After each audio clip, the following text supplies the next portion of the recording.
নমস্কার বন্ধুরা, সবিতা কিচেনে সকল বন্ধুদের স্বাগত জানাই। তা বহু পুরনো দিনের গ্রাম বাংলার একটি রথযাত্রার মেলাতে গিয়ে আমরা এই জিনিসটা আমরা কিনে খেতাম।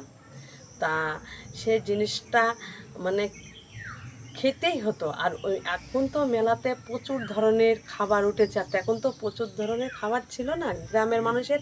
এখন কোনো গ্রামের মেলাতে কোনো ধরনের খাবার ছিলই না। শুধু রথের মেলায় কী বিক্রি হতো জানেন? পাঁপড় আর পেয়ারা। আমাদের গ্রামের মেলাতে পাঁপড়, পেয়ারা আর ওই বারো ভাজা, তাছাড়া আর কিছু বিক্রি হতো না আমাদের গ্রামের মেলাতে।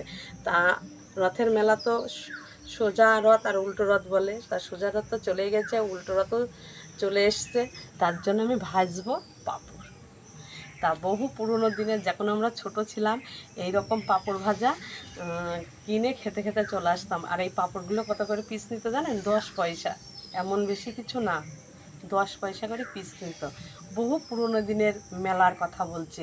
কিন্তু এখন মেলাতে পাঁপড় ভাজা বিক্রি হয় না। তা হয় না, কিন্তু আমাদের তো ইচ্ছা হয় খেতে রথের মেলাতে। তাই আমি বাড়িতেই আজকে ভেজে করে খাবো। সবার কাছে অনুরোধ রইল, আমার ভিডিওটি প্রথম থেকে শেষ পর্যন্ত দেখবেন।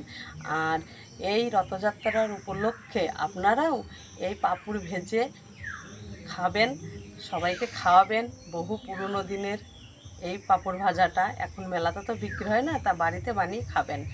আর আজকের রেসিপিতে কোনো বাটনা ঘষনা কিছুই নাই, কাটা কুটো কিচ্ছু না, একদম নর্মাল। তা প্রথমে আমি উনুনটা জ্বালিয়ে নেব। কড়াটা আমার গরম হয়ে গেছে, কড়াতে দিয়ে দেবো সাদা তেল। আর এই পাঁপড়গুলো কিন্তু সাদা তেলেই ভাজতে হবে।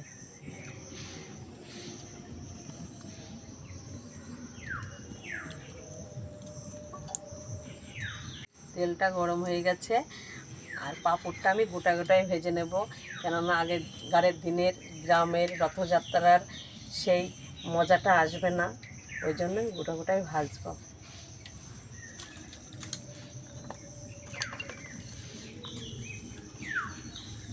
আর পাটখুটি দিয়ে এরকম করতে হবে, কেননা এইরকম করতো দোকানদাররা। আমরা ছোটোবেলায় গিয়ে রথের মেলায় গিয়ে দাঁড়িয়ে দাঁড়িয়ে থেকে দেখতাম।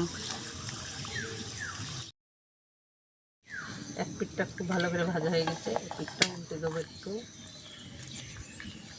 উল্টানো লাগে না, আমি উল্টে দিলাম।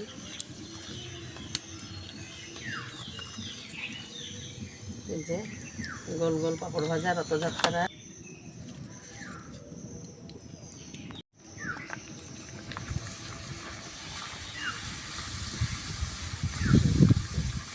তুলে এক এক করা হয়ে গেল মনে হচ্ছে।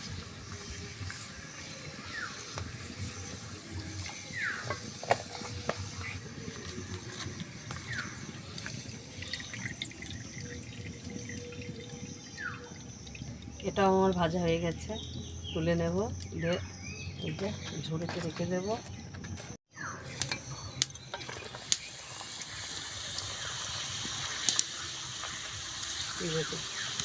ছোটোবেলায় আমরা যখন রথ দেখতে যেতাম, দোকানদার পাঁপড়ওয়ালা এইভাবে পাখুটি দিয়ে দিয়ে ভাজতো, আমরা দাঁড়িয়ে দাঁড়িয়ে দেখতাম।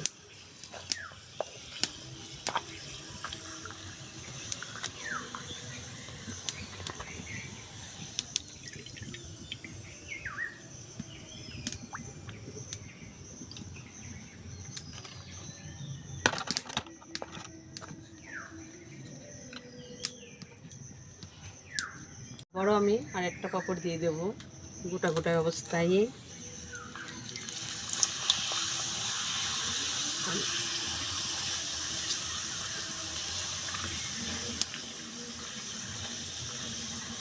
আর এই পাঁপড়গুলো খুব তাড়াহুড়ো করে জাল দিয়ে পাঁপড় ভাজতে গেলে কিন্তু হবে না, খুব হালকা আঁচে পাঁপড়গুলো কিন্তু ভাজতে হবে। খুব নরম অবস্থায়, বেশি তাড়াহুড়ো করলে হয়তো তেল, গরম তেল গায়ে এসে ছিটকে এসে পড়ারও ভয় থাকে।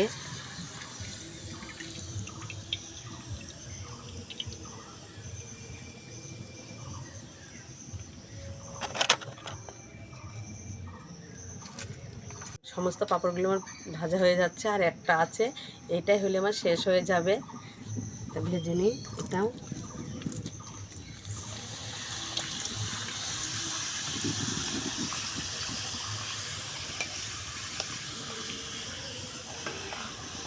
আমার কিন্তু একটা পাঁপড়ও লাল হয়ে বা পুড়ে যায়নি, সবগুলো সাদা দবদব করছে। আমার সমস্ত পাঁপড়গুলো ভাজা হয়ে গেছে।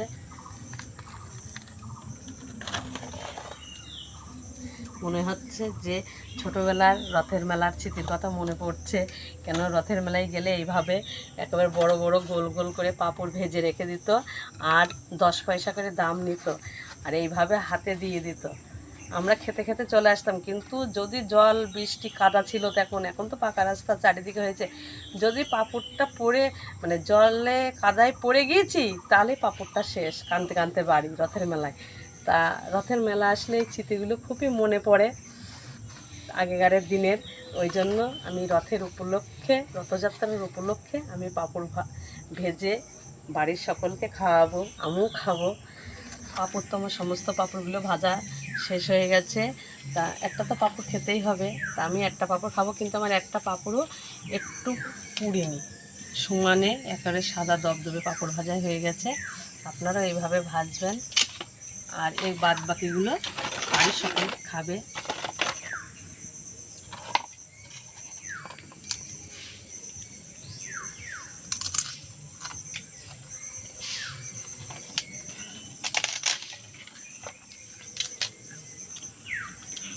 বড় বড় গোল গোল পাঁপড় ভাজা দেখলেই রথযাত্রার কথা মনে পড়ে।